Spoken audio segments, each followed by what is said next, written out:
आजिकली साधारणतः देखा जाउची जे पोस्ट प्रेगनेंसी फीमेल माने लो बैक पेन कंप्लेन करूचंती। समस्ते को धारणा ये अछि कि सेटा जो सिजेरियन बेल को जो स्पाइनल इंजेक्शन दिया होची अंटा रे ता पई लो बैक पेन होची, किंतु एटा गोटे मिसकनसेप्शन।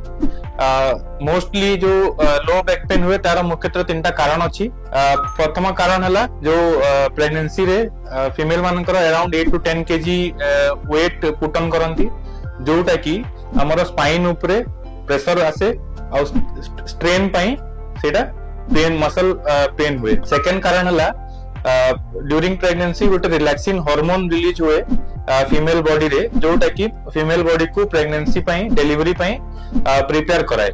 सेही हार्मोन टा नॉर्मली सबु लिगामेंट को लूज कर दिए, तो सेही लिगामेंट लूज ही वाला परे कोन होवे मसल ऊपर बहुत स्ट्रेन आसे, ता पई भी लो बैक पेन टा हुए।